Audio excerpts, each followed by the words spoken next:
Secret agent man, secret agent man. They've given you a number and taken away your name.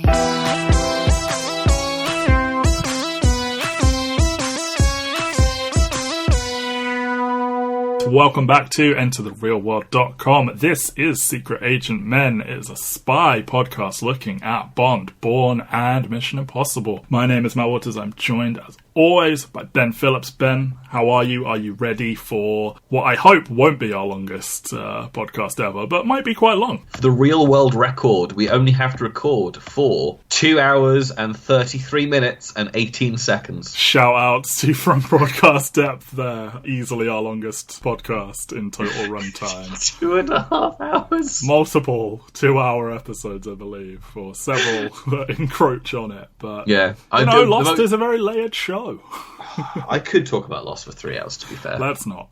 Instead, it's episode 11 of this show, and it is called Skyfall. And The show's called Skyfall? No, episode 11 of this show, and the film we're doing... It made sense! Screw you! I'm feeling punchy tonight. Well, strap in, because I've spent the last decade saying this is the best Bond film ever, and a lot of my disdain for Spectre is because I feel it is an inferior follow-up, especially to this. Like, if it had followed up from Quantum of Solace, I might have been like, yeah, it was decent, but coming off the back of this, I was like, this is hot trash. Leading up to it, when I knew we were approaching doing this, I was like, oh god, what if it's not as good as I remember? And Casino Royale was way better than I remember it being. What if I'm wrong? But then, once it really got going, I was like, no, I still feel this is the best one. Casino is very, very good, though. But Casino is very good. I mean, Casino is still my favourite after this. I know. I think there's... I'll do my big speech at the end, I think. Okay. I think it's doing a lot that simply isn't being done elsewhere. So, released October 2012, 4 years after Quantum of Solace. Interestingly, all of these Bond films so far, and up until No Time to Die, released in the autumn, so October, November time. The Mission Impossibles tend to be the summer, except for Ghost Protocol, came out at December for some reason. Yeah, a very weird decision. Yeah. And a lot of the Bournes, I think, are generally springtime, but I know Jason Bourne was geared up as like a summer blockbuster, but yeah. Directed by Sam Mendes, making his debut on this show. Yeah, this is definitely the first Sam Mendes film in any podcast we've talked about, right? Absolutely. Like, yeah. Why would we discuss anything else he's done? He only directed American Beauty, Road to Perdition, Jarhead, and 1917, which everyone feared would win the Oscar. But yeah, we are post-Oscars in this record. He didn't win the Oscar. Thanks, everyone. Yeah, a pretty good get, I would say. He'd worked with Daniel Craig before, and he brings with him Roger Deakins, so that's a good get. Written again by Neil Purvis and Robert Wade, who have done all of them so far in some capacity. They are joined by John Logan, who wrote... Big old gay. Yes. Who wrote Gladiator, The Aviator, Hugo, more things that don't fit on this line of these notes, but Penny Dreadful as well, another one of those ones where like you watch and you go like, oh no, this is a very gay thing. He's a big gay man. I don't know how big he actually is, but his gayness is big. So. His gayness is big, and he's one of the reasons why this is the second movie this week I've discussed queer coding in, because I watched Birds of Prey last night, which is obviously another movie in which the villain is very heavily queer-coded. Hell yeah, he is. We need to talk about that off air. Or maybe right now, and I'll just cut it out. What did you think? But a lot of fun. Like, hell of a lot of fun. Yeah. I'm annoyed we walked in about 10 minutes late, I think. The first scene we got in there was like she's driving to the Ace Chemical plant, so we missed like the animated opening. Yeah, the animated opening's fun. Yeah, I don't think we missed too much, but like she's getting drunk. She has the idea. Yeah. Good movie, and it's one of those things where like, and to keep it on topic, like the reason why, because we can keep this in. Okay. The reason why the queer coding works is because the movie, you can tell there is a kind of queer point of view to it, where like Harley Quinn is bisexual, Renee Montoya is a lesbian. Like, it's not like the villains are the only things that are othered in the movie. Yes. And obviously, like, in this film, whilst they don't make it explicit, James Bond definitely flirts back. What makes you think this is my first time? And it's John Logan kind of, like, pushing that boundary, because I can't imagine that's Neil Purvis and Robert Wade, but, like...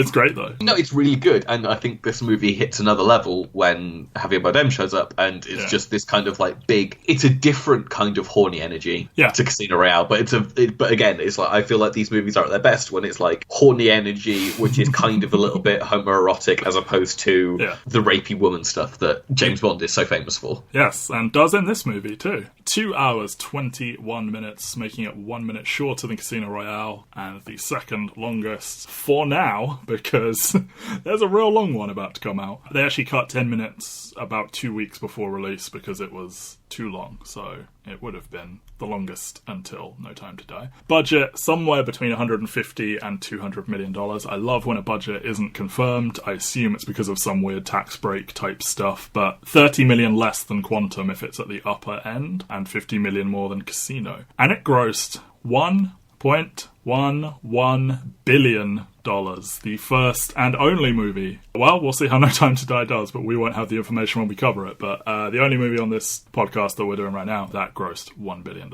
And also the only Sony movie at that point to have grossed over $1 billion until Jumanji and Spider-Man finally got over that line. That would make this far and away the most profitable movie we've done here, followed by Fallout, by my rough estimations. I am no expert in this, but I roughly doubled the budget and added a bit on. And so why do you think this is the movie that does it? Well, they made it a bit bigger. I mean, it's the 50th anniversary. Yes, it's 50th anniversary. I don't know if Casino flew under the wire, because it did get a lot of buzz at the time. Quantum obviously was marred in various problems, but I don't know if it's just sort of like everyone's caught on. They know that Daniel Craig is good at being Bond. The trailer probably looked nice because Deakins is involved. They shoot in China. They shoot in China, yes. That's international markets are kind of like a big deal in between these two. Yep. You get Adele to do the song. Yeah, and it goes a bit bigger in some ways, and kind of in some ways to its detriment. It's a little bit less...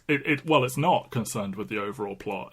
It's just, here's an isolated Bond movie. And, like, you wouldn't know that going in, but I don't know. It's a strange one. But yeah, I think the Asian market's probably a huge part of it. Yeah, I mean, but I think it's the most interesting thing is, like, the two good movies, as far as I'm aware, having not seen Spectre, but, like, they're the ones that are, like, kind of separated from everything else. They're just focused on telling a story that is contained within the movie. Yeah, you could conceivably take things that happen in them and pick them up later, but it's not picking up on anything that happened previously. Bond is still, a bit depressed and alcoholic, but it's not played as a outright beat in the way that it is with Vesper, partially because there's not really anyone left who knew her, M, but it does feel like here's just a Bond film. And Is this the longest gap between... I mean, obviously, like, 5 years is the longest one now with the No Time to Die and Spectre, but, like, is this the longest wait between... I think it's tied for third longest, because obviously... There's a couple of long gaps, but, like, within a Bond actor's run... okay, yeah. Where, like, they still come back. Like, not someone get replaced, but, like... I think so, yeah. I think so. Yeah, because obviously, like, that's one of the more interesting things about this movie is you get two movies back to back, which are James Bond as like new 00 agent. Obviously, he's done stuff, but his first kill is the very first scene of Casino Royale, and then this movie, he's a little bit slower. He's too old.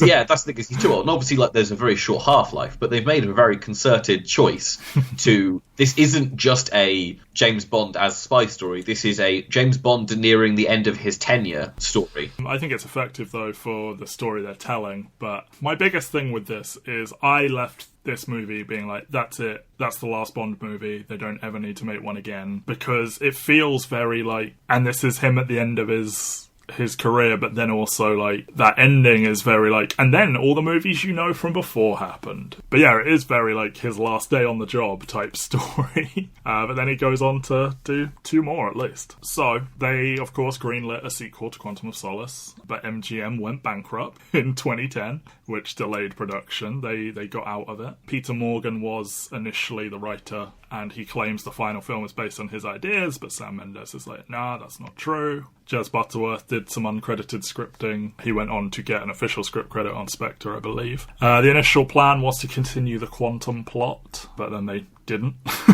And there was also speculation that Jeffrey Deaver wrote a Bond book called Carte Blanche, that people speculated it would follow that, but they were like, nah, we're not doing that. It's Fleming or nothing. Despite being 43 years old and struggling with the physicality, Daniel Craig agreed to return. Mixed messages from him. He said he was lucky to have the chance, but then he also said he's been trying to get out of being Bond since they cast him in the first place. I would imagine that was said somewhat tongue-in-cheek. He will say a much more extreme thing just before or just after Spectre. I think just after. So keep an eye on that. And then he, once he was back on board, courted Sam Mendes, who he'd worked with before, and he said that The Dark Knight was a huge influence. No one has ever said that. No filmmaker or producer has said we were influenced by The Dark Knight. But Nolan said he was influenced when making his Batman films by old Bond movies, so it's reciprocal.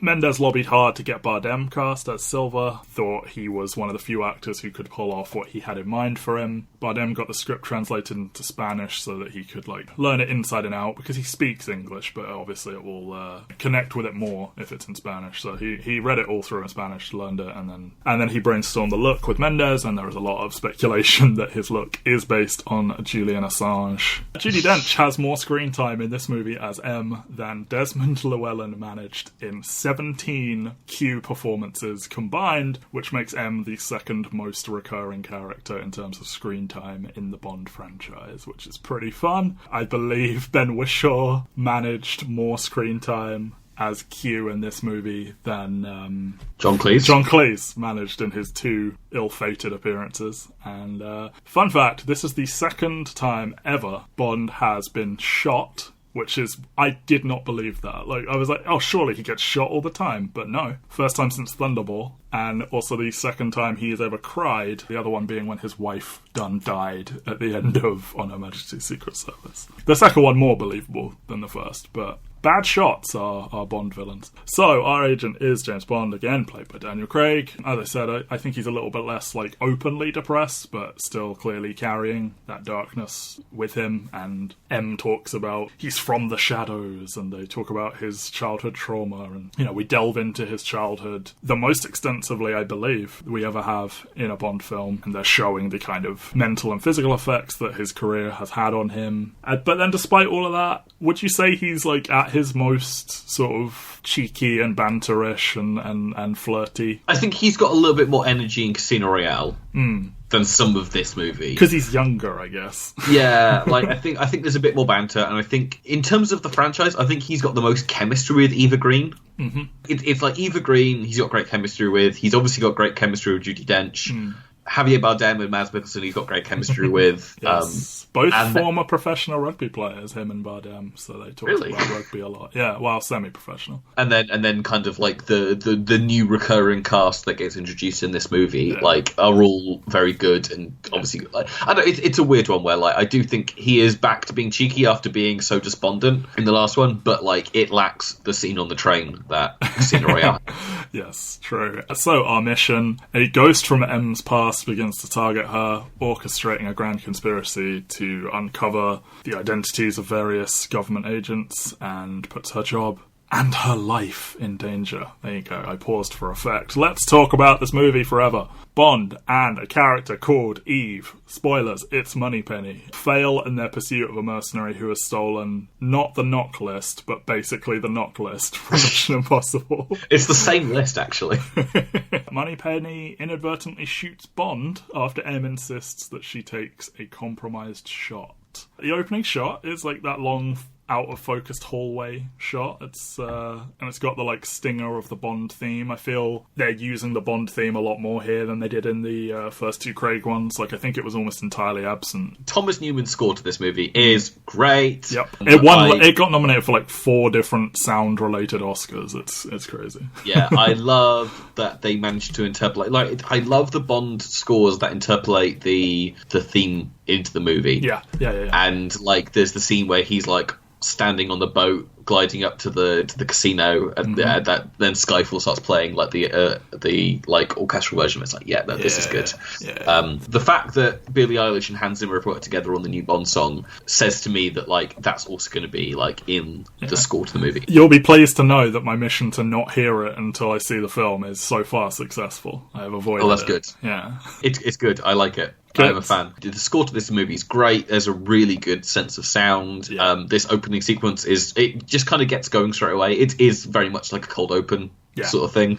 Maybe less distinct than the other ones, but like it sort of does feel like an episode of TV in that the pre-credit sequence very much is like a... Here they are on a mission. Yeah. Yeah. Kind of like resetting down that M's a bit of a bitch in this Yeah, one.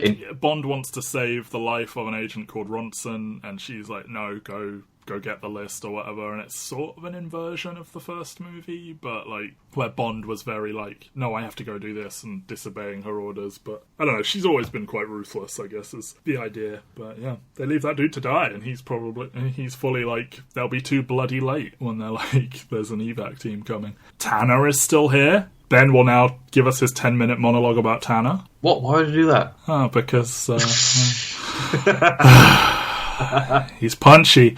He and Moneypenny, while driving, she clips her wing mirror, and he was like, you weren't using it anyway. And then she deliberately knocks the other one off and says, I wasn't using that one either. So, like, you know, I can handle this level of, like, because obviously Bond is always on some level misogynistic, but I like it so far in the Craig ones where it is like this, where it's like, he starts off being misogynistic and then the woman gives it back. And it's like, okay, cool, we're fine. Everyone's on even footing. Although he does literally take the wheel from her, but I feel he would do that to a man as well. So, you know, they do the big bike chase on the bazaar rooftops. Does every Bond film with Daniel Craig have to have a rooftop chase scene? All three so far have. I believe Spectre has one, and I'm sure there will be one in No Time to Die. But... it feels like kind of like action movie shorthand at this point, where it's like, we're in a country where you can ride motorcycles on the rooftop of a building. Look at these wacky countries with their somewhat flat roofs. They do all the shenanigans on the train with the, like, I'm going to call it a digger, because I can't think of the grown-up term for a digger. I was going to say JCB, but that's a brand. That's a brand. A construction vehicle.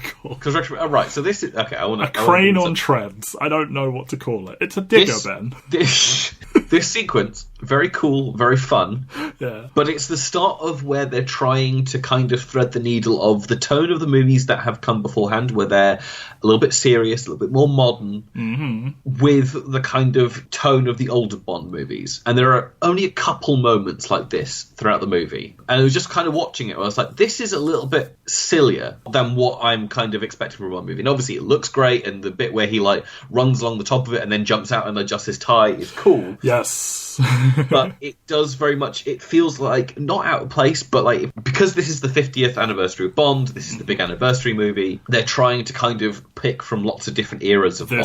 This film is stuffed with minor and major references to other Bond movies. And this kind of stuff, and like, we'll get to one of my other big kind of like, not egregious, but like, it just feels, it's weird because the movie isn't set up for the kind of humour that they're getting from the way the set pieces are done. It's not quite as campy as... some of the older Bond movies, and so a move like this... It's Komodo dragons, isn't it? Yes, Komodo. I'm not wild about either this scene or that Komodo dragon scene. I don't think this is a perfect movie by any stretch. But... No, and I don't think it hurts the movie, but it is one of those things where like it feels like a lightness of touch to the tone. Like, something like Mission Impossible, you wouldn't bat an eyelid if this happened. No, because they've established themselves as the wacky fucking Tom Cruise is doing cocaine and jumping out of things movies. Yeah, exactly. Whereas, like, the last two movies of this, again, a little bit more self-serious, where the humour's coming from interpersonal relationships as opposed to... the action and the stuff that they're doing. Yeah. Killing Bond, ostensibly, is certainly a choice to start a movie. It's a big one. It goes into the big song. Yes, which we'll talk about at the end because of how we segmented these shows. But all right. Well, you know, that's what we do. If we get to the end and we've already talked about it, then what do we do? Go home. Okay. He's wrestling with Patrice, and Moneypenny's like, I don't have a clean shot, and Emma's like, no, if I can take it, and she shoots Bond, and Bond falls off a fucking bridge into the water. And sure does look like he's dead. 3 months later, M is pressured to retire by Gareth Mallory, chairman of the ISC, due to Bond's death and them failing to recover the knock list. I'm just going to call it the knock list.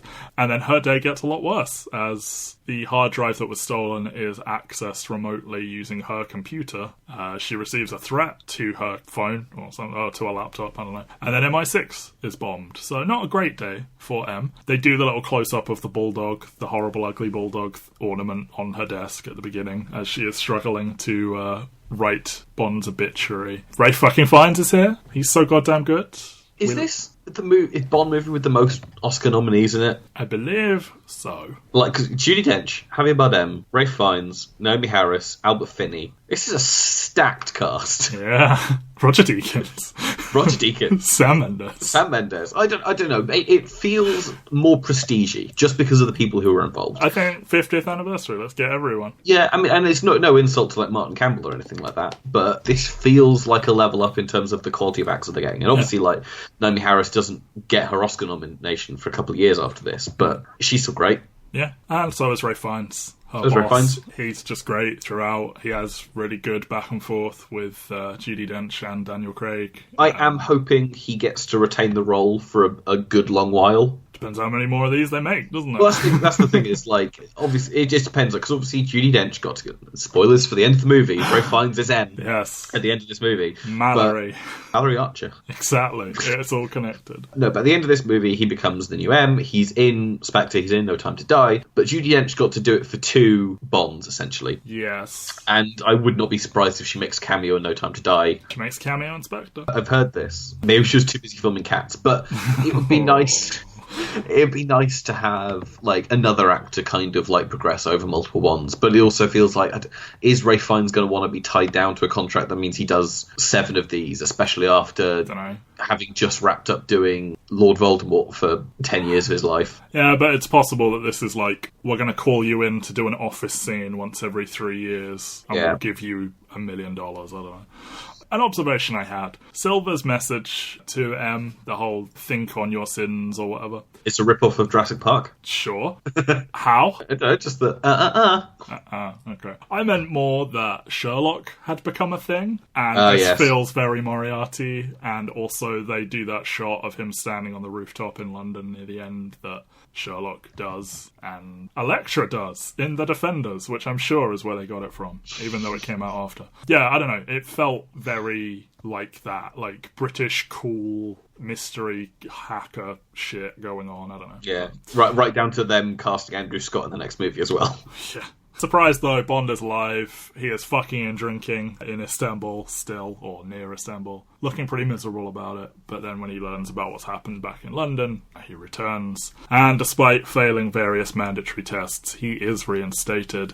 I thought that this scene was in the Caribbean because I'm an ignorant white boy. But no, it's Turkey. Bond... I wasn't going to correct you with the text. Ah, well, you know, I hadn't seen it in 5 years. You see beaches, you assume. Anyway, the bullshit thing with the scorpion on the hand, the shot, that's pretty bonkers. And then, yeah, he's teleported back to M's home, where she told him never to come again. And there he is. Gives a shit about not trusting him and everything. She is like, oh, we sold your flat, we put all your things into storage, that's what we do when we have unmarried employees with no next of kin. You know, a nice rib at his Playboy status and all of that, and telling him he's not allowed to sleep there. Like, they continue to have an excellent sort of petulant child and scolding mother type relationship. And it's the key thing in this movie in a lot of ways. They get a lot of scenes together and they're great in them.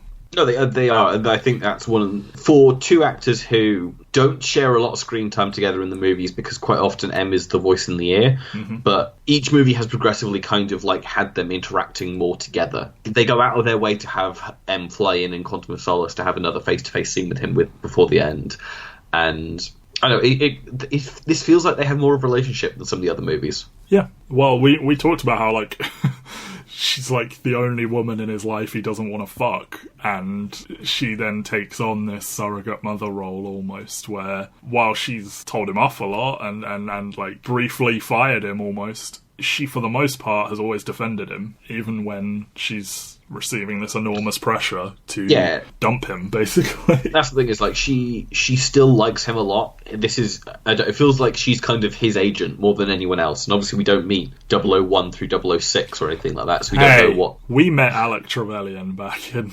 GoldenEye. He betrayed her. He was 006, old Scene Bean. We don't get to see anyone else, and she has feelings when she's writing his obituary. Yes. like more so than you'd think for someone who's supposed to be quite cold-hearted and steely for these kind of things. And you can tell the relationship's different than between Silver, because I feel like she doesn't have the same empathy for Silver that she does for Bond. Yeah, she seems to not. I feel she doesn't regret it. I mean, she has like a bit of a look, but like it's not like, oh, he's my biggest regret. She's like, I did it and it was the right call.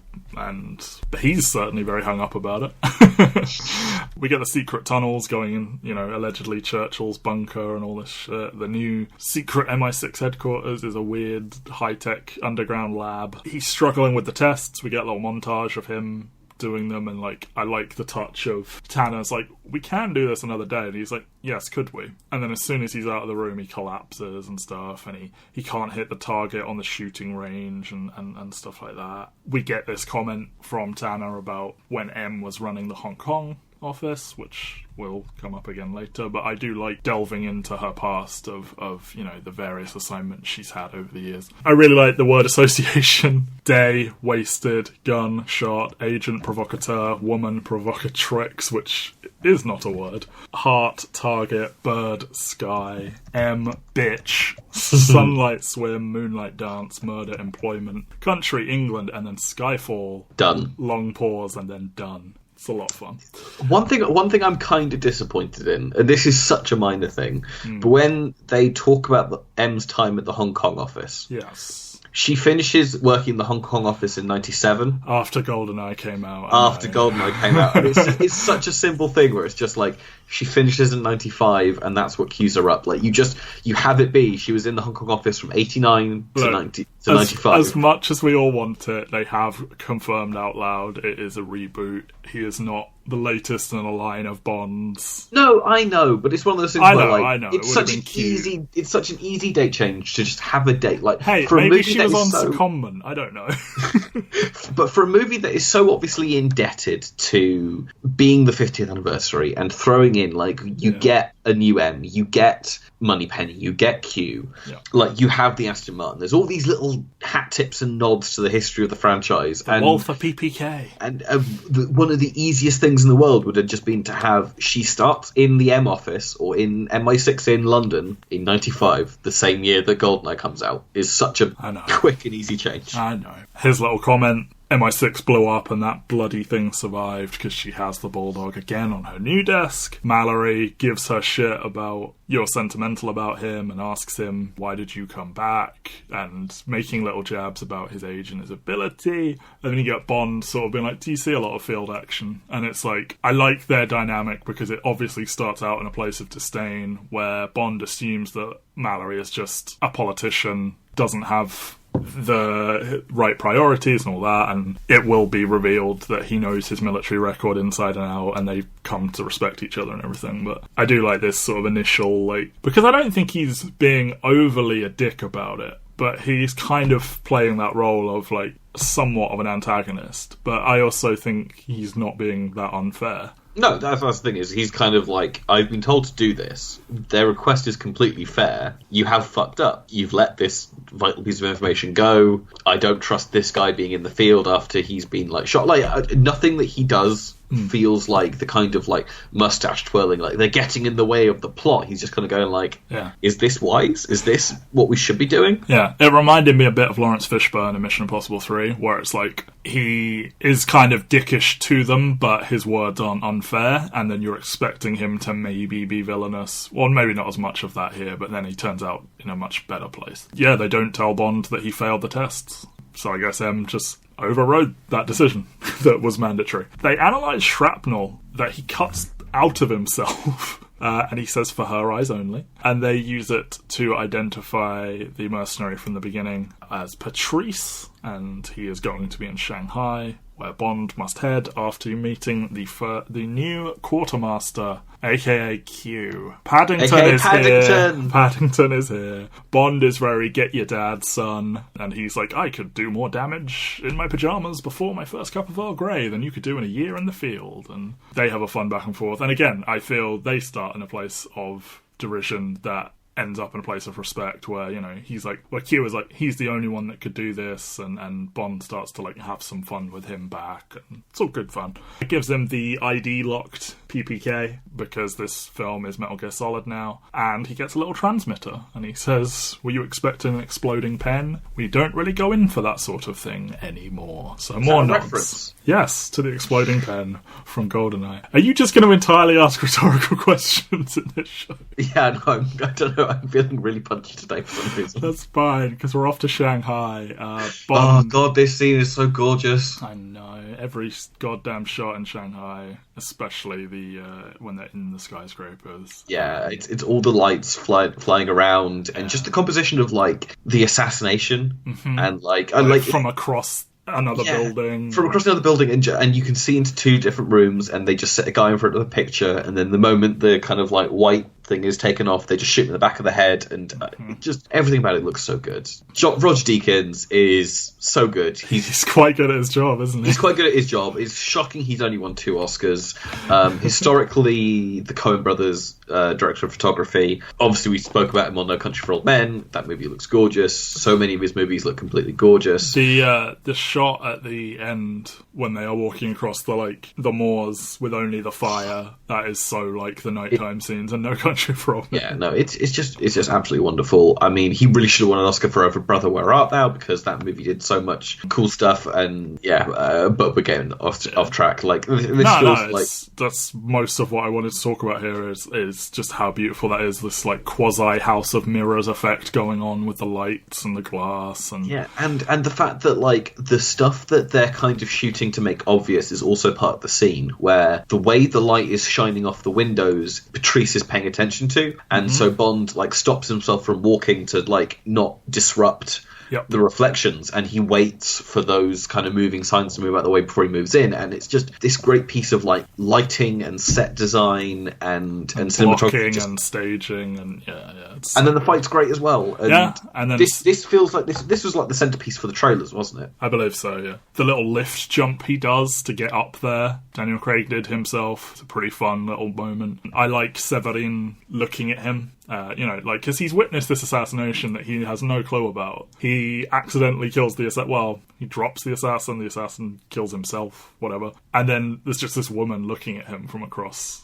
And it's just, it's beautiful. Moneypenny is back. She erotically shaves him. For real. She did some training. Allegedly, sales of cutthroat razors were boosted 400% in the month after this film came out. I'm just imagining kind of like people sat there going to their wives and just going, I want you to shave me. I love the degree to which, let's face it, straight white dudes are fucking nerds for like, I saw this in a film, I'm going to have this affectation in my life now. We haven't really touched on it. These movies are made by Sony. Yeah, they are. There's an awful lot of product placement in this one. So much product placement. Yeah. Every laptop is a Vio. Yeah. He offers him a Heineken, doesn't he? Yeah, but it's just one of those things where, like, there's an awful lot of, like, this is a movie that is known, or a franchise that is known for luxury brands. Like, I feel like Aston Martin sales owe at least 80% of what they do to these movies. Like, there are people who were born and were watching the James Bond movies when they were young, who, watching this movie, go, one day I will own an Aston Martin. Yeah. And then they managed to do that. We did Catch Me If You Can, where Leo is dreaming of being Bond, and he buys the Aston Martin and the suit, and he wants the exact one that Sean Connery wore and everything. Like, it's iconic. It's very much lifestyle porn, for a lifestyle that a lot of, like, straight white guys will never do. Yes. Not that his sexuality has any reason for why you could not be a spy. No.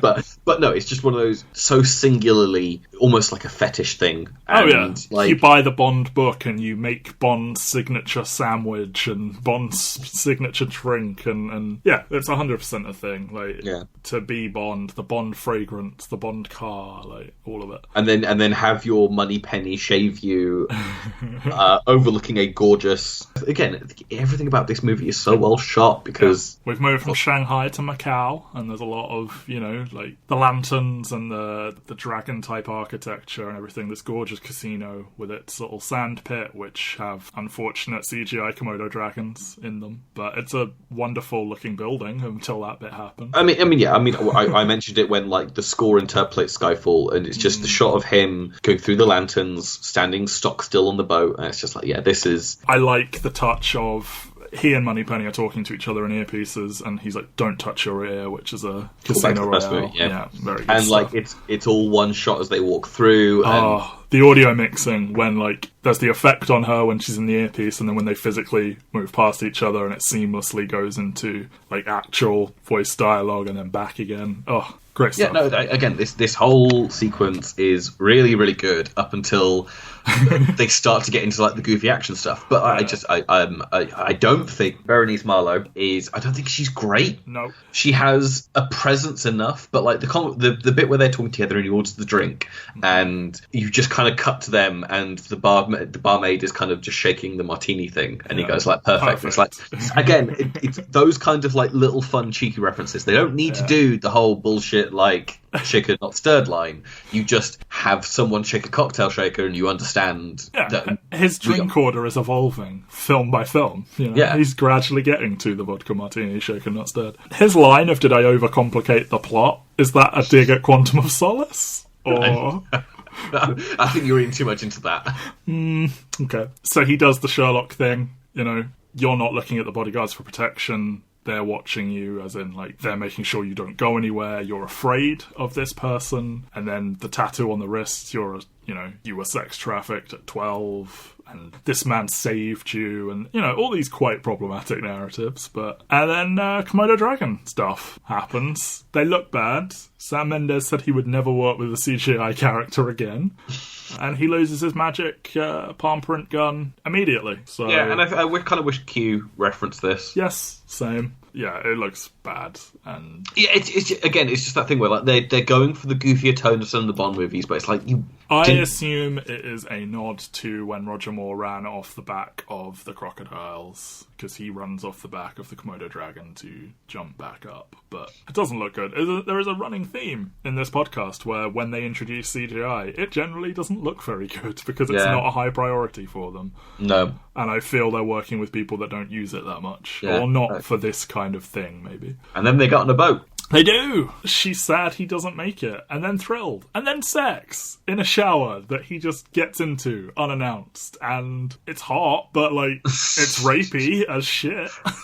I mean, I think there is an implied consent. I know. I'm not saying she's objecting, but as a general social behaviour, don't get into the shower with a stranger. No, this is very true.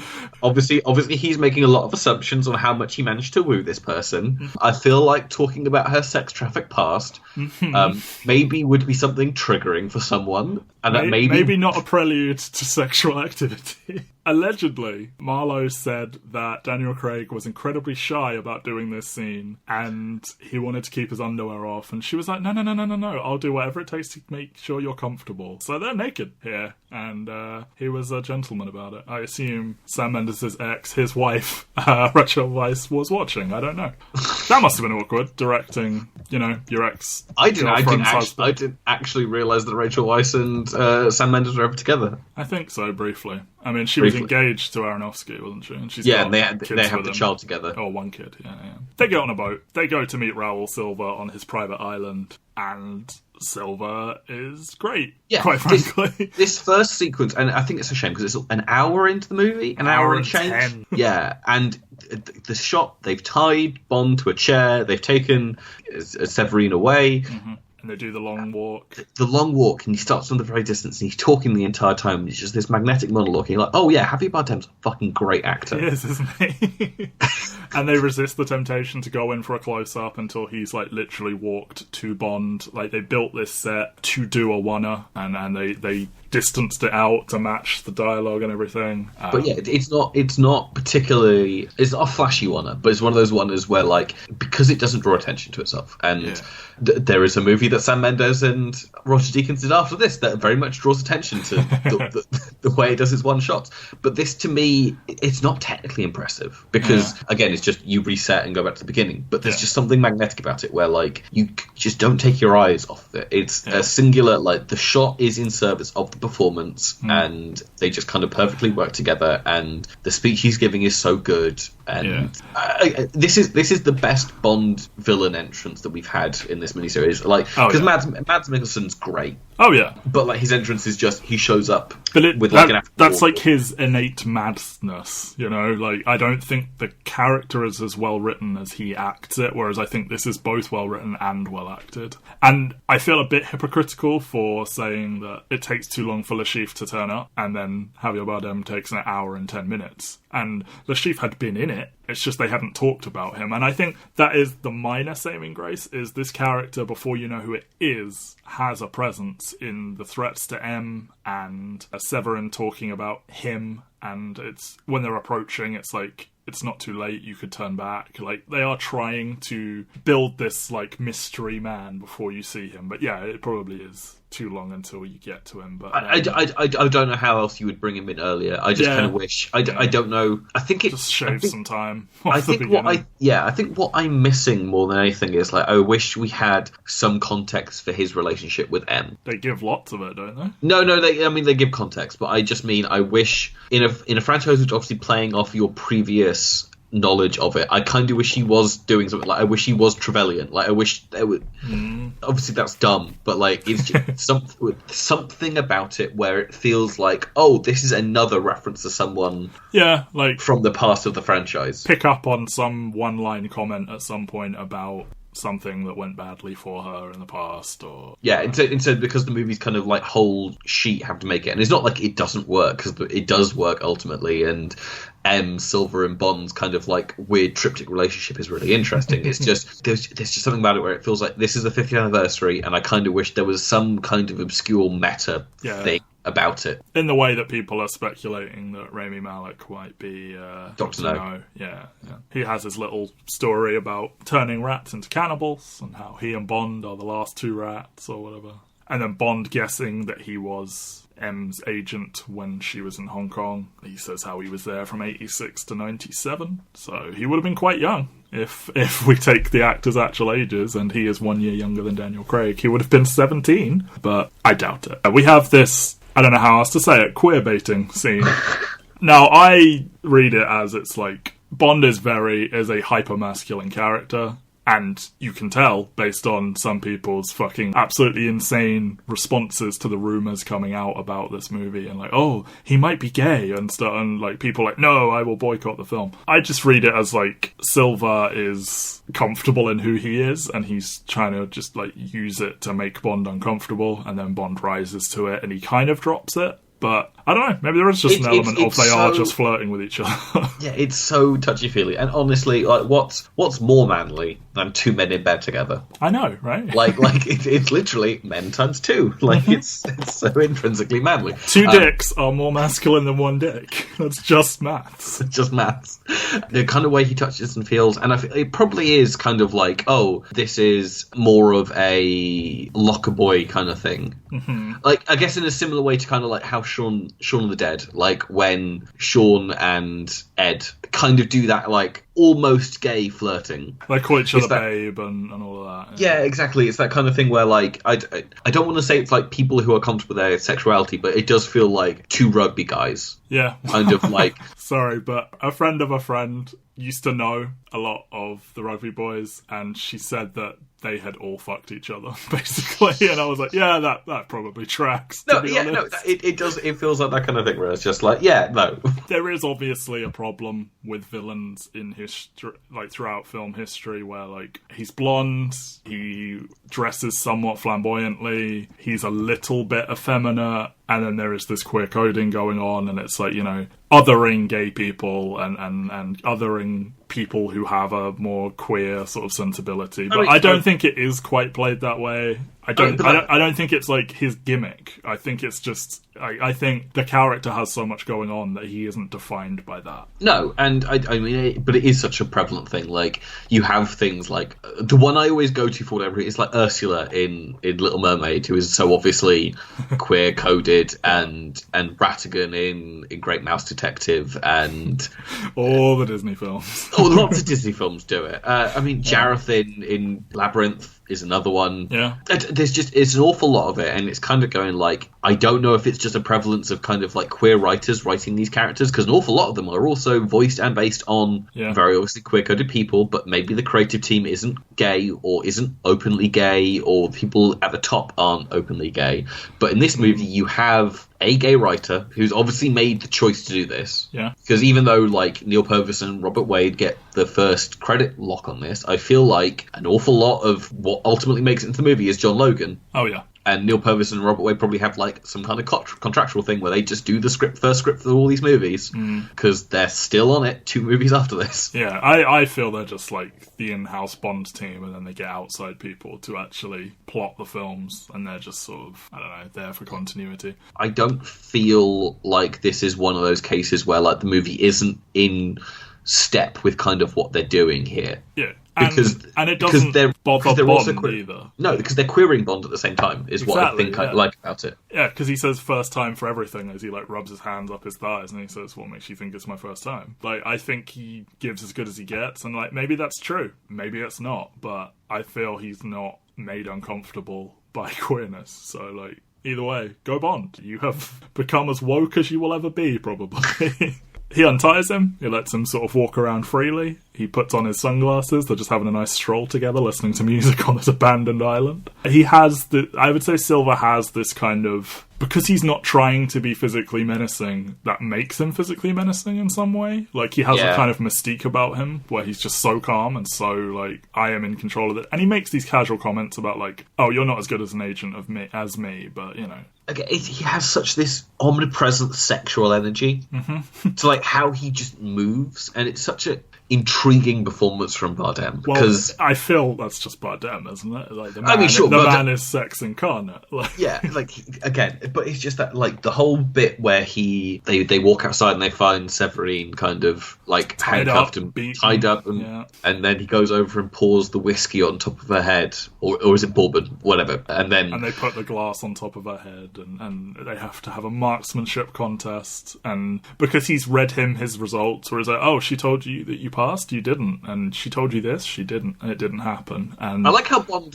went along with this. It's just like, oh yeah, you just about passed your marksmanship test, and Bond should be there going like, I didn't. She told him you passed. He should probably know that he didn't pass, but redeem your marksmanship shot. And like, he visibly doesn't really want to do it, but then Silva kind of goads him into it, and he misses her altogether. And then Silva just murders her on purpose. Such an underplayed villain moment, and it's just a shame. It's once again the kind of like, I don't even want to call it fridging, because it's not like it's done for the emotional advancement of Daniel Craig's character. Like, they haven't even got to that stage of this character. Like, Severine is nothing. Although, every woman he has had a sexual dalliance with on screen has died. So there is that. Well, it's not better, but it's thematic. And then he says, what a waste of good scotch. So, fuck you, I guess. But again, the line is more him kind of like making it seem like he hasn't been affected by this. Yes. I think that's their saving grace, is when he is being like this, it feels performative. Yeah. He turns the tables on them all. He captures Silva, holds up the tiny little transceiver that he received earlier, and Silva had made the mocking comment about the little beeps and boops from Q, and he's like, it's the latest from Q Branch. It's called a radio. And that's fun. They capture him. They put him in a serial killer, like, movie prison cell, plastic prison. Lecter. Yes, Magneto's plastic prison. He escapes. He makes an attempt on M's life while she's on trial, kind of. But Mallory, Bond, and Moneypenny manage to stop it. When he first sees M for the first time in however long, he says, you're smaller than I remember. And a theme throughout this is kind of playing on M's age for the first time, really, where she's always had this position of authority, and even when Bond is like, or other people try and give her lip sometimes, she gives it right back, but there are these kind of repeated moments of vulnerability for her, and for the first time, some people are making jibes about her age and stuff.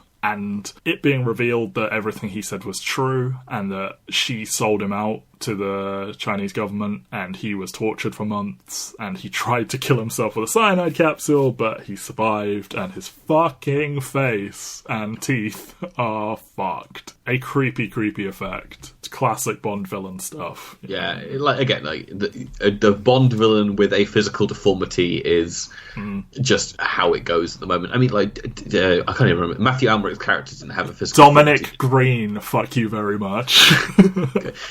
It's been 2 weeks. I remember nothing about anything that happened to that Well, yeah, movie. look what happens when you don't give them any kind of affectation. Like, he's so forgettable. It is kind of cool, though, that like his whole face shape changes when he takes that denture out and everything. I love, because they kind of like, they take it out and you can, it's not quite as impressive. It's when he puts it back in that always gets me, is like when he starts to put it in and then you see his cheek like, putting rise. back into place. It's creepy. And they only do it for this one scene. It's not like there's no point in the movie where like he knocks his dentures out and for the rest of the movie he's walking around with like the deformity. It's just this kind of thing where it's like, you forced me to do this thing that physically deformed me. Yeah. And whilst I don't hate you, you've changed my worldview of like what this is. Yeah. Because that's the thing, is like he doesn't hate M. No, he loves them. Yeah. Ugh. We get Q doing Q stuff. Some great high-tech bullshit, quite frankly. We're sure just monologuing his little socks off. And then Bond has to be the one that cracks it instead, yeah, of course. That's the thing. It's like, it's Bond who notices on the side, obviously there's going to be words building on the side, and he kind of goes, oh, what's that word? Why not use the only word that is highlighted clearly? Is the Granborough Station. I've done it. I am a train nerd. Did you not know? Bond's secret thing, he's a train nerd. I would love it if the rest of the scene was like Q giving him directions and then Bond just going, I know my way around the district line. I've studied the maps long enough. But then he makes that comment, you wouldn't know anything about rush hour and the tube. The reveal that like unlocking it allows Silver's plan to happen, and that everything that's happened has been all orchestrated by him. He wanted to get captured. He wanted M to be on trial so that he could do this. Like, he's arranged everything in the underground where he gets the uniform, all of that stuff. Bond, like, sprinting straight for his cell, and we just see the bodies. Like, that's another thing. Until the end, you don't really see Silver doing anything. It's all very him talking about how good he is and other people saying how he's scary. And I think this helps with that, where, like, they're just dead and you don't know how he did it or anything. It's like the Joker in Dark Knight, to be honest. And I now realise that when Mendes says that was a inspiration, that this is likely a direct take from that, where, Joker just kills that guy in the room and it's more effective to not see it. Q and Bond bickering over the headset, I think, is a lot of fun. When he can't get the door open, he's like, put your back into it. And he's like, you fucking come down there then. And, oh good, there's a train coming. All that stuff. You get the very cheesy, he's keen to get home when Bond jumps on the back of the train. But hey, I'll take it. Bardem, dressed as a policeman. Many people's fantasy, I'm sure. I'm a little bit annoyed. It's the tube station after where I work, so... sorry that not everything revolves around you. So where close. You work and where you go to uni. Was that Thor 2? That's Avengers Age of Ultron. Age of Ultron, okay, sorry. Equally brilliant. The same quality movie, the two of them. They do the tube train stunt where he sets off the explosion. He's like, I do hope that wasn't for me. And he's like, no, but that is. And then the train coming through the roof. So, I don't hate this. No. But it's just one of those things where, like... It's fine. It's fine, but also it's like, they made a point of it being rush hour, and it's like the one empty train on the line. Oh, Benjamin. I've got, it's just that weird moment where, like, you watch it and, like, there's no one on the train, and I don't know if that's, like, the age rating going in. It's like, you can't have people on this train. That's a lot of death that's going to happen. Yeah, maybe it's paying that many stunt people. Anyway. Like, it's so very clear, and it would be fine if they just kind of showed the front of the train kind of hitting, but there's, like, the lingering shot of, like, the side of the train with no one stood in it. It's like, was it just that, like, he blew up a siding and wanted to attack him with, like, a train that was going into service, or... Definitely something that we need to get into at length, I think. 10 minutes on Tanner. Yep. all the time we keep cutting back and forth to M's little inquisition, and I do like Mallory saying to this woman that is like just completely going in on M, just for the sake of variety, might we actually hear from the witness? And then she reveals her husband died, who we saw in Quantum of Solace, I think. Casino Royale. Was it Casino Royale we saw him in? I think so. That's the one with the bed open. They're in bed together. Okay, well then, yeah, we saw him in Casino Royale, but yeah, and a subtle little reveal there, and she gets all, let's talk about poetry, and do you feel safe, and Bond is from the shadows, and it's a very different take on the character, but it doesn't feel out of place, I wouldn't say. And then, Silver bursts in and is opening fire, and you get Bond and Mallory and Moneypenny all coming together, and the little wink at Mallory, and then shooting the fire extinguishers, and the casual sort of stroll while firing the gun. That's all good stuff, I think. And then we're off to Scotland, as Bond puts M into an Aston Martin and drives her up to his childhood home, Skyfall, in the Highlands. I know, they said the name of the thing. They actually don't say it, it's just written there, isn't it? They say it earlier. They say it earlier, yes. And they leave a little trail for Silver to follow, and they basically home alone the house up in preparation. Q has been won over by Bond. Mallory jumps in to help them do this thing that they don't have permission to do. That's all fun. Just go up the M9. You can keep a track of them, and it's just like, okay, yeah, no, he's good egg. Yeah, you like him? Yeah, we do. Bond threatens to eject M from the Aston Martin when she says it isn't very comfortable. Like, again, the ejector seat is iconic. It is iconic, but it's also one of those things where it's just like, this isn't this Bond. Yeah, like it's like, is this the DB5 that he had in Casino Royale? No, because that got completely trashed, didn't it? Or was that a different car? There's two Aston Martins. There's the DB5 that he wins in the poker game. Yeah. Well, he leaves that in Miami, doesn't he? He leaves that in Miami, but he could always bring it back. He could always get flown over. Get and it flown over, installed. Of course. Or he could just get a different fucking Aston Martin. All right, Punchy Ben. Scotland is beautiful. It is the motherland. Half of my family ancestry is there. It fills my heart to see the foggy highlands and everything, so that was, on a personal level, very nice to see, even though I think a large part of this isn't actually shot in Scotland, but some of it is. Was it all on studios? Some of it's Surrey. No one's ever been to Surrey before. No. So she asks about his parents, and he's like, the whole story, and she's like, orphans make better recruits, and it's like, earlier on, they had the test, it was like Skyfall, and obviously she snuck that in there based on what's in his file, I would assume. And then Albert Finney has found the time to... he died in Legacy, didn't he?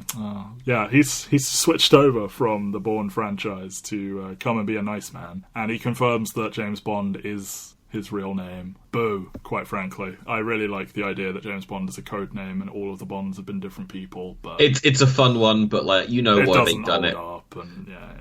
As I feel a lot of people know, they were considering getting Sean Connery to play this role, but Barbara Broccoli probably. Their name probably isn't Broccoli. It is Broccoli. Oh, okay. Barbara Broccoli didn't want to do a stunt cast, but I think the other producers were quite big on asking Sean Connery to come out of retirement. But I mean, Sean Connery shows up, I think everyone's quite distracted, quite frankly. I also don't think he would have physically been able to do it. Nope. Which I think I think Sean Connery being in this role would be great. I think this would be a fantastic final role for Sean Connery to have, considering he hasn't done a movie since Extraordinary Gentleman. Oh, God, that's so sad. Wait, I'm going to confirm this. I don't think Sean Connery has acted on screen since Extraordinary Gentleman. Alan Quartermain was his last on-screen role. He had a voice role in Sir Billy in 2012. I like that he thinks M is called Emma. That he thinks that's, Emma. I think the interesting thing, though, is apparently at the time when they did the first James Bond movie, someone said that the only person with a similar physicality to Sean Connery is Albert Finney. They're two people who have the same physicality, where they're quite big, broad men. Yep. Quite agile was the way that they kind of described them. So it is a nice enough wink. Yeah. And Albert Finney's great, obviously. Albert Finney's last acting role. Is it? Yeah. Oh, I know. that's... Yeah, he would die. Did he die last year? I can't remember. Died last year. Yeah, he died last year. But no, I mean, Albert Finney's great. Yep. This sequence, it's nice, but again, it feels like in a movie which is being so reverent and reference heavy. Yeah. Like, Sean Connery would have been perfect, and I don't want to say it would elevate it, because I don't think Albert Finney's bad, but it feels like... It would be a thing people would talk about a lot. Yeah. It feels like it's what was written in the script, and like every intent was there for them to do it. Like, why else would you have James Bond's ancestral home be in Scotland if Because Bond is canonically Scottish. It's in the books, man. Is he? Yeah. I thought he wrote him to be English. Nope. After Connery played him in the films, Fleming wrote it into his backstory that he was raised in Scotland. Fair enough. Scottish hero. They sold all of the guns to someone in America, obviously, and the initials on the only rifle they still have are AB. The B is obviously Bond, and it's a coincidence, but Albert Broccoli seems like a cutesy little nod there as well. There are secret passages. They are making weird little glass shrapnel bombs. They are putting shotgun shells in the floorboards. There is a sawn-off shotgun. It's all good stuff. It's all fun, but again, it's like it feels like it's a different movie. I don't know. I don't. Or it feels like it's an older version of Bond, and it all works because it all comes together in kind of like quite a fun sequence. But I don't think it's played for laughs as much as it's like, oh, they have nothing, and they've been very resourceful, and like M sitting there making these munitions out of what's around her, it makes her look very like sly and everything. But then we cut to Bond in his Aston Martin with the machine guns behind the lights. Yeah. We have nothing apart from these 2 machine guns installed in the car.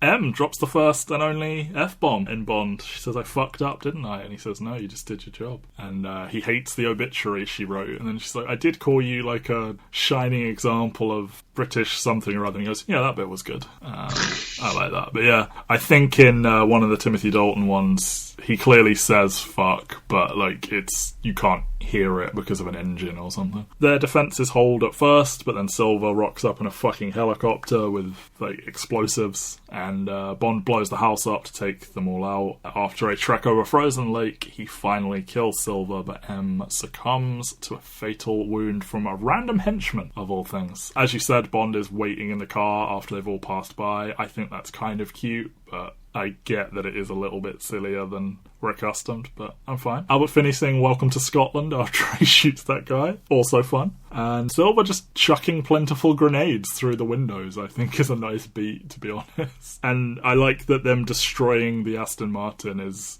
I mean, he says out loud, I always hated this place, but like that is, hey, while like they're absolutely devastating his childhood home is fun. Because I guess it's like fucking unnecessary, but they do it anyway. And then, as I said, we get these like gorgeous long shots of the fire is lighting up the night sky, and they're all stalking around the moors, and you can sort of see movement in the distance and the frozen lake and all of that. It's beautiful. Yeah, I love Kincaid and M run away through the kind of like tunnels that they've got. A lot of tunnels in this movie. Mm-hmm. But then like the only reason Silver knows that they're there is because like they light on the other side of the moor, and so like he makes his way over there. And just like the lighting in this entire sequence is so good. Yep. I remember watching this in theatres, and it wasn't quite as omnipresent now watching it on like a tiny screen. Yeah. A tiny screen. Watching it on like my regular sized television, it was like, this looks good, but I remember being in the cinema and kind of being like, wow, this is like the cinema bathed in this kind of like orange glow and everything being in silhouette, and just this is a tremendous looking scene. And and it's kind of shocking that this is really only like the third scene that Silver and Bond have together in the movie.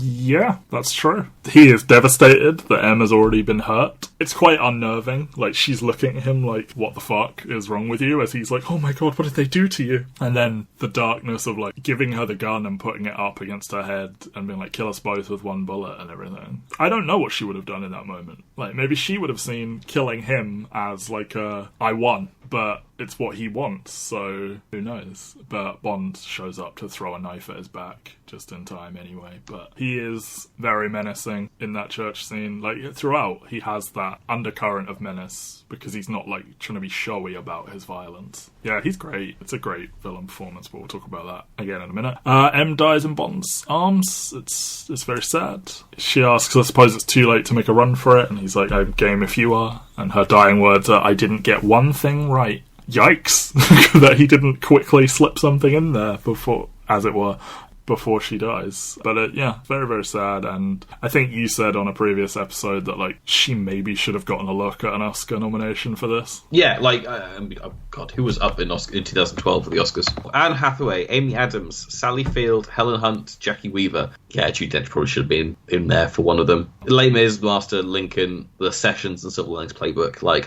you could find room for Judi Dench in there. The greatest actress ever, according to some. Who's this according to? I think there was some sort of poll and she won it. Okay. I mean, she's been acting a long fucking time. She's got a lot of credits to her name. She is fantastic in Cats. Of course. What is your favourite performance in Cats? Skimble Shanks the Railway Cat. I don't have the mental faculties to respond to what you just said. So Skimble Shanks the Railway Cat, the cat of the railway. Do we have to pay for that? Like, are we going to get a copyright strike now? I don't know.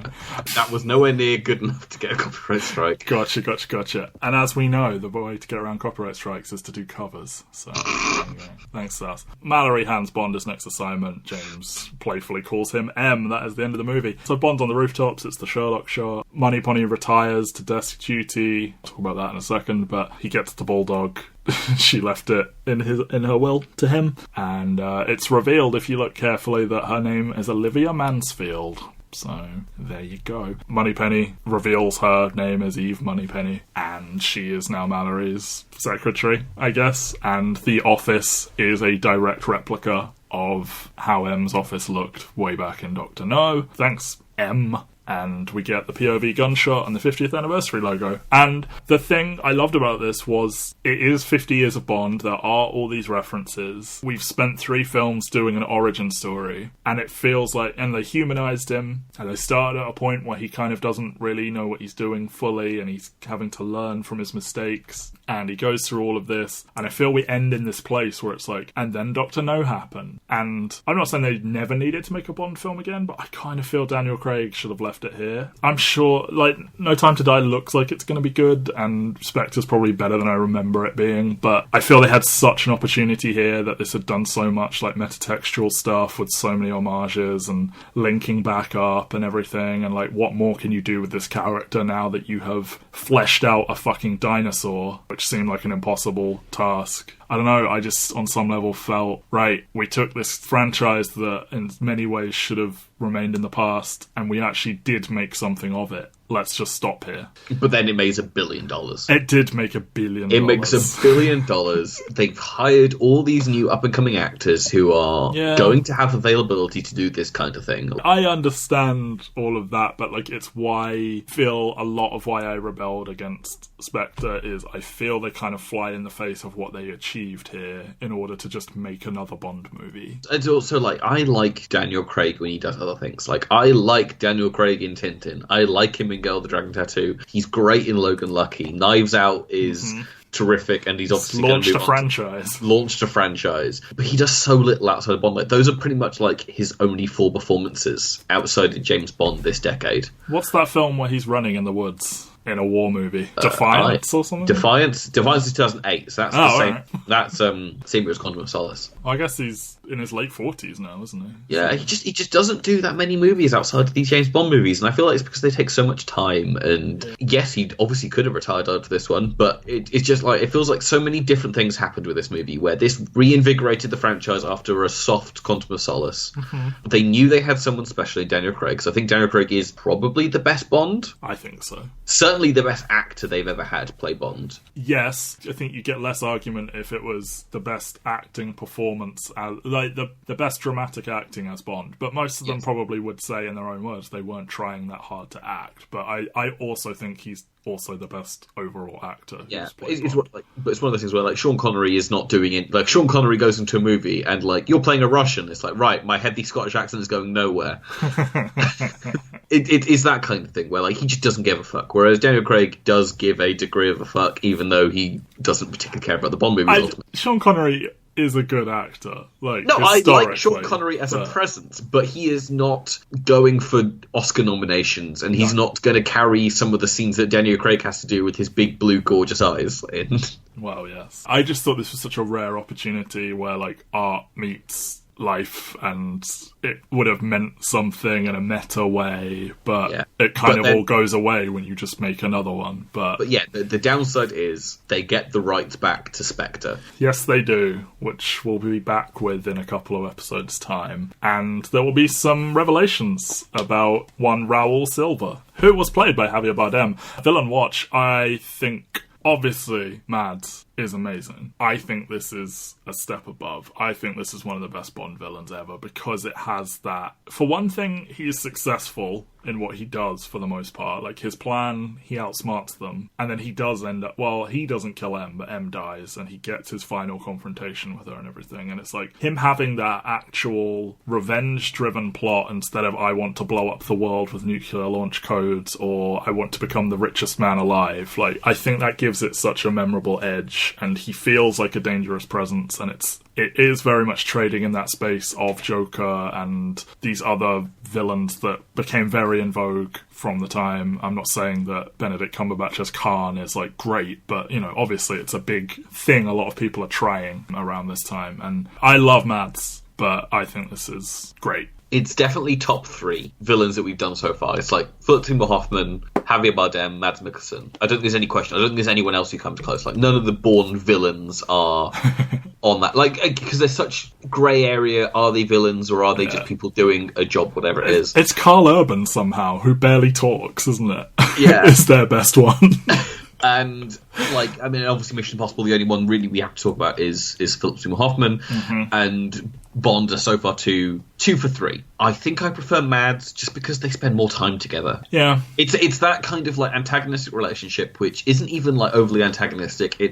There's just little bits that I feel work better. And whilst I do think Javier Bardem's doing such a great performance in this, it's like, I'd introduce him a half hour sooner. I want more FaceTime between him and M. I don't think him and M actually have a conversation about what happens up until they're up in... It's just like little changes like that where it's like, this is supposed to be the personal threat to them, and you make a decision to have the first hour and 10 minutes of your movie not feature this villain who is such a presence. And I don't know if it was... But they do give him that, like, mythic quality with the, like, he's in the shadows and him and he and all of that. Oh, absolutely. But then it also comes down to what it's just like, well, I kind of wish he did it a 2-parter then, or I kind of wish he was still around at the end of the movie, or... But then I feel like he's he's magnetic when he's on screen, and he's like, he is on a collision course straight for M. He has spent however many years plotting all of this out. This is his grand plan. He takes a shot and he misses, so he's like, right, fuck it, grenades, here we go. And, like, he's, like, burning himself out in this big, brilliant firework to do this. I think it's stronger for that. And I think the fact that he is a physical challenge as well in a way that the Shift wasn't. Obviously, the Shift tortures him, and it's sexy. They're both sexy, that's the thing. Yeah, like, James Bond villains are good when they're kind of getting into, like, the sexual id of what this character is. And I think it's an underspoken about thing, is, like, James Bond is a controversial character. Not controversial. Problematic? I don't even want to call him problematic. Like, no, I would say problematic. Problematic character.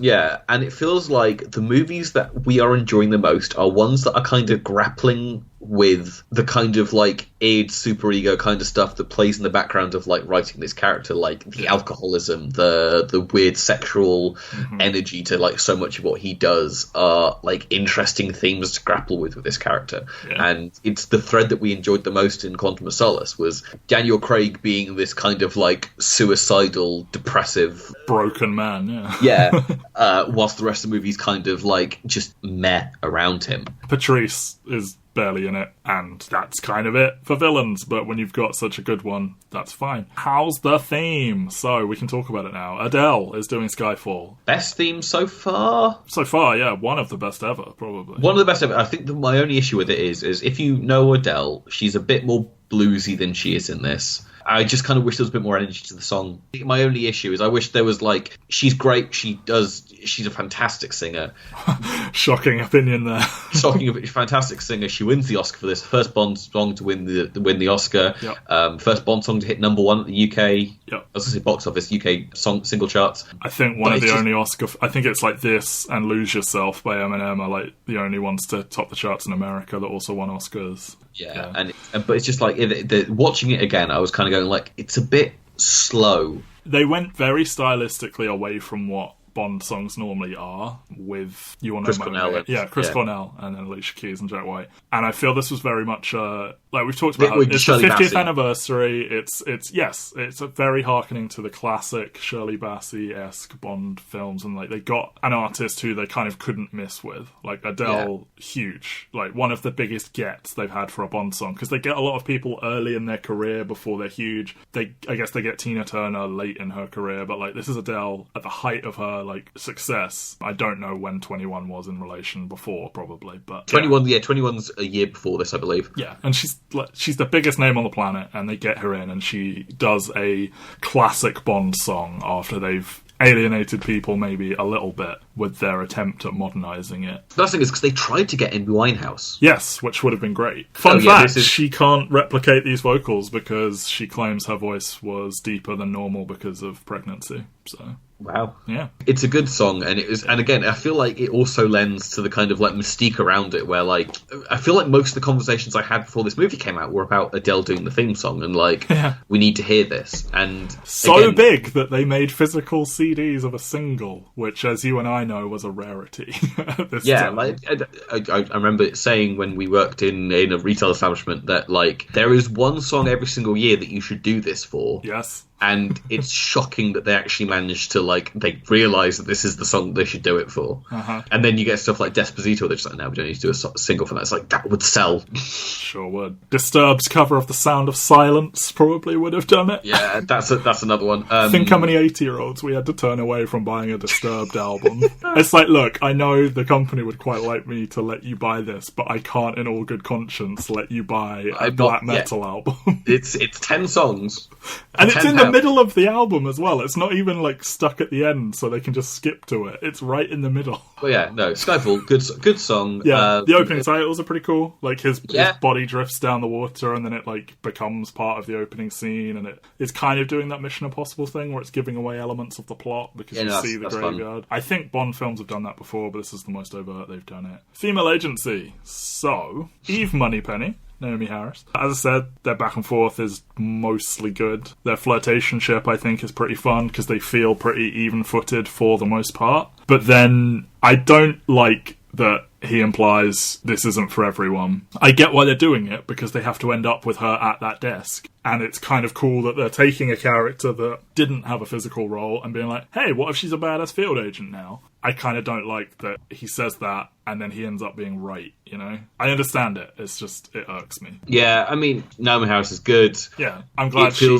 stays around. Yeah, it's one of those things where, like, they got someone and they wanted her to have more to do in the movie and have it be a surprise at the end when it turns out she is who she is. And she had to deny that she was going into it. And, and, like, obviously, like, oh, Moneypenny wouldn't be in the field. Imagine it, a woman in the field. But it feels like they're kind of like contorting themselves to get into the position where at the end I kind of wish it was more of a like, oh, I've been assigned as protection for. Yes, where I can masquerade as an assistant but actually I'm a fucking badass. Yeah, exactly. It's that would sit better than no, I've decided I'm not suited for the field because we had one half conversation. Yeah, that would have been infinitely better. Judi Dench continues to be fucking great. As I said, there's more vulnerability here. Bond ending up as sort of her only ally as she's sort of... You know, we've never seen her get scolded to this degree. Like, she's had the confrontations with the ministers and all that, but, like, you know, having her be on trial and this woman, like, completely go in on her, and she's having to, like... You know, she's talking about poetry and her late husband and everything, and having the villain tied directly to her, and he's, you know, throughout he's joking that she's their mum and everything like that. It's great. It's the most substantial performance of one of the Bond side characters ever. It's Judi Dench going out on a high. She cried when she found out that M was going to die, and she said how her, in real life, late husband had pushed her to sign on for Bond because he loved Bond and everything, and they should try something like this in the future. Like, I'm not saying that Ralph Fiennes has to have this huge role in the future, but, you know, like, making something of these side characters and giving them big plots. Well, that's the thing, because, like, M was played by a few different actors previously, always by men, but, like, never really part of the plot, was just the person who kind of gave them... Like, Bernard Lee is the most famous, because obviously he played him through Moonraker, and then afterwards it's kind of like... Just a dude. Yeah, actors come in. I think Richard Brown does 4 movies, but then Judi Dench is there from GoldenEye. She's been in the games. I feel like she is the number 2 on the call sheet for every single one of these. Yeah. Probably, I don't know, she's just left an indelible mark on the franchise. She has. And it's so nice to have, like, this movie be a celebration of, like, what she's done. Yeah, and for the 50th anniversary as well, too, because, I mean, obviously she didn't play it from the beginning, but, like, since 96, so quite a long time. And yeah, and to give the classic character this big send-off, it's great. It's fantastic. Severine, Berenice Marlowe. Nothing, really. Yeah, we've got the problematic sex trafficked thing happening. We've got the, like, she's sleeping with a man she's afraid of and wants Bond to kill him for her to set her free, and I said what I said about the shower scene and all of that. The ongoing thing of every woman that Bond sleeps with dies. Like, it's bad stuff. They cut some of her scenes for runtime. I don't know if it would have improved it, but yeah, it's a badly handled character, I would say. Her Wikipedia page, Berenice Marlowe, is she played the anti-heroine Bond girl, Severine. Yeah, I mean, I guess she's on the bad person side, and then her just getting, like, tied to the rock and then shot. It's bad stuff. It's what we want to be getting away from. It's me having my big speech about how they've humanised Bond and brought it into the 21st century is severely undercut by this very classic Bond character. But now we have done. two movies in a row introducing female characters who will recur. Yay! Yes, next week is Mission Impossible Rogue Nation. I haven't seen it, and of all the films left, I have only seen Spectre. So 2 brand new Mission Impossibles and a brand new Bourne movie for me. And I'm flying blind. You've seen everything from here except Spectre, right? Yeah. We have not both seen any of the movies that we will be guiding each other blindly through the dark. In a rogue nation and dealing with the fallout of Jason... But whatever. Go to entertherealworld.com, like, comment, subscribe, check out all of our podcasts, check out Real Bad, which is Jerome and Kevin's Breaking Bad podcast, listen to Flooping the Pig, which is Kevin's Adventure Time podcast. When they eventually catch up with the old ones they did, they will be recording brand new content that is just for the real world and not just uploaded from some other website. And also listen to the Superhero Pantheon. They must run out of movies eventually, but we'll see how that goes. But yes, Ben and I will be back next week with Mission Impossible Rogue Nation. We haven't quite managed to go for the crown of the longest episode ever, unless you want to just talk about Birds of Prey for 40 minutes or something. I was going to say just put in some dead air. Okay. So the episode goes up as like 2 hours and 40 minutes, but like it just stops now. As we've always said, this podcast will self-destruct in 38 minutes. Goodbye, everyone. Secret agent